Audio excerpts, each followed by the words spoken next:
네, 반갑습니다. 베이지컬리입니다. 자고 일어났더니 세상이 바뀌었네요.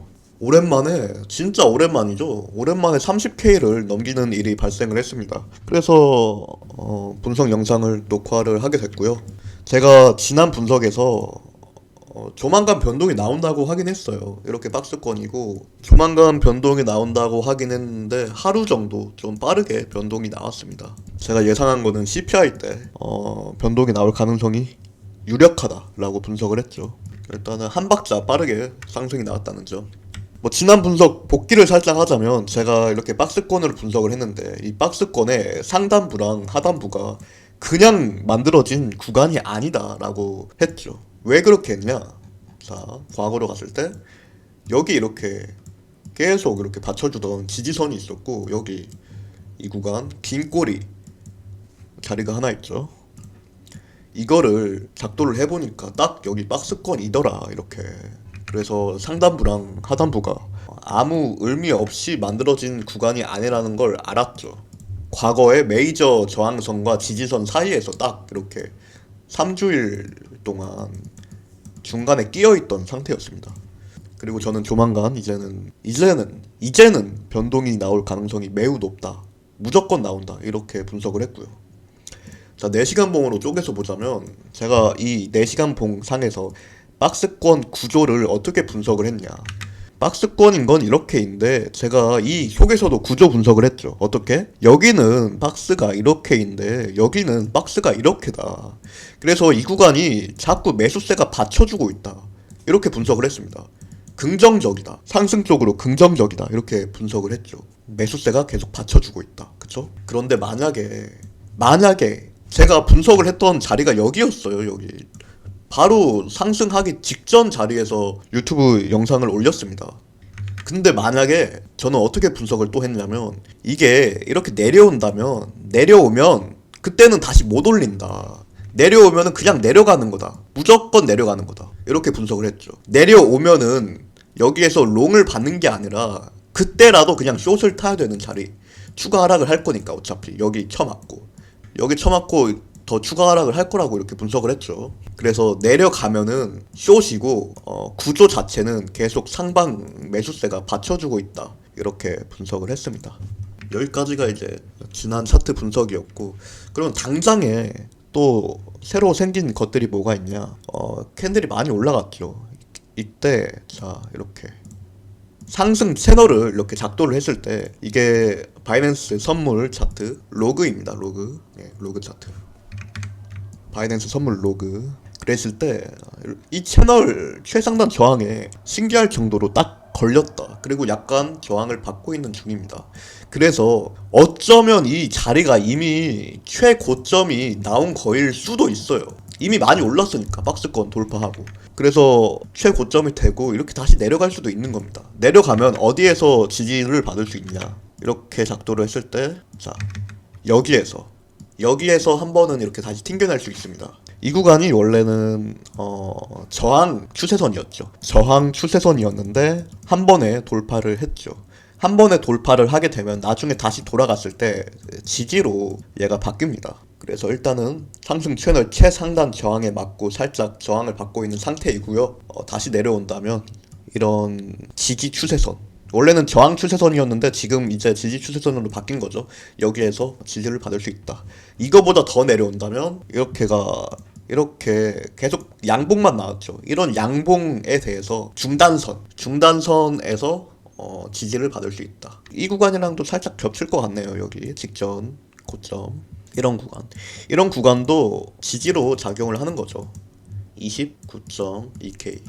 그런데 만약에 29.2K를 이탈하는 일이 생기면 여러분들이 어떻게 생각을 해야 되냐면 이 구간 자체가 구라다, 페이크다, 페이크일 수도 있다고 여러분들이 생각을 하셔야 됩니다. 왜냐? CPI라는 전 세계가 주목하고 있는 초대형 이슈가 기다리고 있는 상태인데 얘가 미리 올랐죠. 미리 오르면 이게 이 자체가 구라일 수 있는 거예요. 마지막 개미 꼬시기, 마지막으로 폭탄 돌리기 위해서 개미를 꼬시는 작전일 수 있는 거죠. 제가 만약에 CPI 이후에 이렇게 올랐으면은 이거는 불장입니다. 제가 이거는 불장이고요. 만약에 불장 안 오면 유튜브 계정 탈퇴하겠습니다. 이렇게 말을 할 수도 있어요. CPI 때 이렇게 올렸다면. 근데 CPI 전에 올려가지고 이게 페이크일 수 있다. 그런 가능성이 생겨버렸죠. 꽤 무서운 가능성이죠. 이 구간 자체가 개미 꼬시기 구간일 수 있다. 그래서 29.2K 이런 직전 구간을 이탈하게 됐을 때 여러분들이 이거 개미 꼬시기에 내가 당했구나, 그런 생각을 여러분들이 가능성을 열어둬야 된다는 거죠. 29.2K 전에는 이 추세선에서 한번 이렇게 튕겨낼 수 있습니다.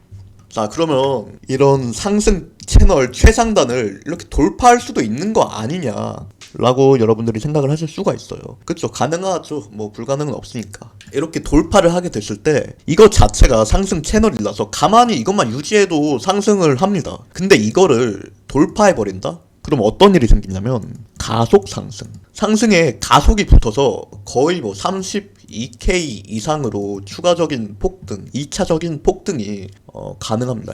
목표가는 32K 이상이 되는 거죠. 이거를 돌파하게 된다면. 굉장히 빠르게 올릴 수 있죠.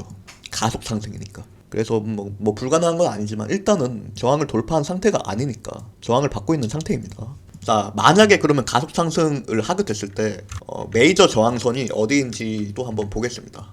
자, 과거 차트로 돌아가서 우리가 어디에서 쳐맞고 횡보를 했냐면 이런 과거 매물대 구간에서 쳐맞고 이렇게 매물대 구간 하단부에 쳐맞고 이렇게 매물대 구간 밑에서 새롭게 매물대를 형성을 했습니다. 그래서 이제는 이게 받쳐주는 지지 매물대인 거죠.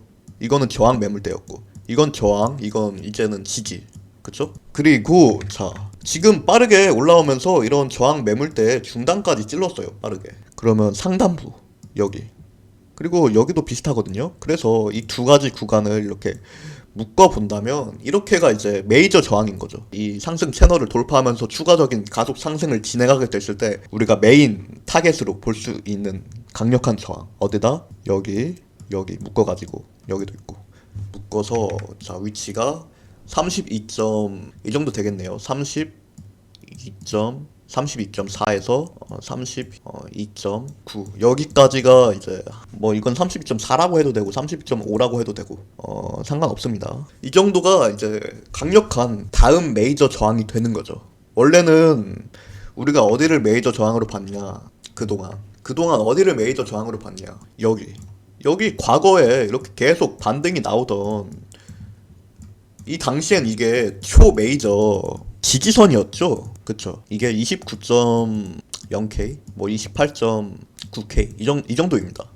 이 정도가 초 메이저 지지선이었어요. 2021년에. 근데 이게 지금은 최근에 계속 저항선으로 작용을 했던 거죠. 근데 지금은 돌파를 했으니까 다음 타겟까지 갈 수가 있는 구조예요. 구조적으로. 그리고 다음 타겟은 강력한 다음 메이저 저항은 32.5에서 32.9K다. 근데 여기까지 갈지 말지 모르겠다. 왜? CPI가 바로 내일 코앞인데 미리 올랐다. 이거는 개미 꼬시기일 수 있다.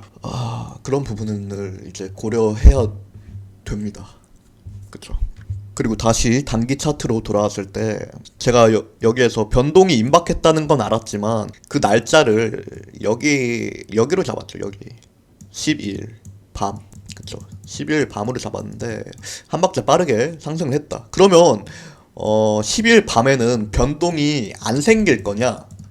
이때는 이제 변동이 안 생길까? CPI 때? 그건 또 아닙니다. CPI 때에도 또다시 변동이 생길 거예요. 이렇게 미리 변동이 나왔다고 해서 CPI 자체의 힘이 없어지는 건 아닙니다. CPI는 지금 전 세계가 주목하고 있는 메인 이슈라서 비트코인 시장도 크게 움직일 가능성이 아직도 높다. 이렇게 미리 올랐다고 해도, 미리 움직였다고 해도 10일 밤 오후 9시 30분 한국 시간으로 21시 30분에 또다시 큰 변동이 나올 확률이 90% 이상입니다. 이렇게 이미 변동이 나왔어도. 그래서 여전히 12일 이 시간 이때를 주목을 해야 됩니다. 그래서 종합해보자면 이거 상승한 거 좋습니다. 상승을 하면 좋은 거죠. 좋은데 한 박자 빠르게 올라서 이게 구라일 수도 있다. 그런 부분을 고려해야 된다는 점. 그러면 알트코인 차트 간단하게 훑어보고 영상 마무리할게요. 자, 제가 최근에 계속 보여드리고 있는 토탈2 차트죠. 뭐 차트 변경한 것도 없습니다. 이렇게 이때는 쳐맞고 계속 떨어졌는데, 즉각적으로 떨어졌는데, 지금은 제가 계속 횡보를 하고 있다, 저항부에 근접해서 계속 횡보를 하고 있다 말씀드렸죠. 그래서 이것도 긍정적이다, 알트 쪽으로. 토탈2 차트가 알트 시총 차트입니다. 비트코인 제외하고 알트코인 전체 시총 차트인데, 비트코인이 이렇게 많이 올랐어도 알트코인은 별로 안 올랐어요. 왜? 이거를 돌파 못한 상태니까. 그래서 이거를 돌파하면 그제서야 일제히 이렇게 우르르 상승을 할 수 있는 상황이 됩니다. 근데 지금은 돌파를 했다 안 했다? 안 했다. 아직은 아니다. 얘도 아마 CPI 때 결판이 날 것 같아요. 이렇게 최종적으로 저항받고 이렇게 쭉 떨어지든 돌파를 하든. 돌파하면은 알트장이라고 했죠. 종종 저한테 알트장 도대체 언제 와요? 이러는 분들이 계세요. 제가 거의 한 달 내내 알트장 얘기를 하고 있으니까. 근데 알트장이 뭐 내려가지도 않지만 올라가지도 않는 횡보만 하고 있죠, 한 달 동안. 이것만 봐도 뭐 한 달은 아니고 한 3주 정도? 제가 알트장 얘기를 꺼낸 게 3주일 정도 된 것 같은데, 이거를 돌파하면 그때는 알트장입니다. 뭐 그런 부분 말씀드리면서 그리고 도미넌스 차트 봤을 때 이게 도미넌스 일봉이에요. 이렇게 700일 이상의 박스권이 있다고 했죠. 이 박스권의 길이가 700일이 넘어요. 한번 주봉으로 볼게요.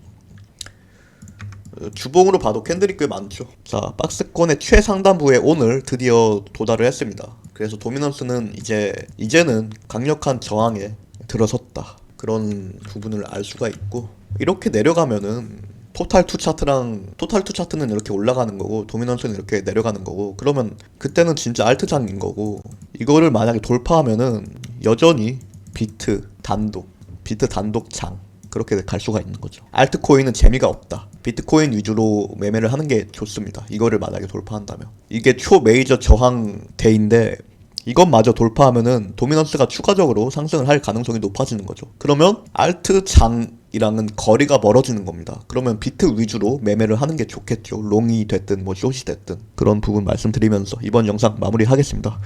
제가 열심히 영상을 올리고 있는데 조회수가 500회가 잘 안 나와요. 500회 조회수 찍히기도 힘듭니다. 알고리즘을 너무 못하고 있어요. 여러분들이 구독, 좋아요, 댓글, 알림 설정을 많이 해줘야 알고리즘을 저도 탈 거 아닙니까? 알고리즘 좀 타게 해주세요, 여러분들이. 도와주세요, 개미끼리. 자, 여기서 영상 마무리하겠습니다. 시청해주셔서 감사합니다.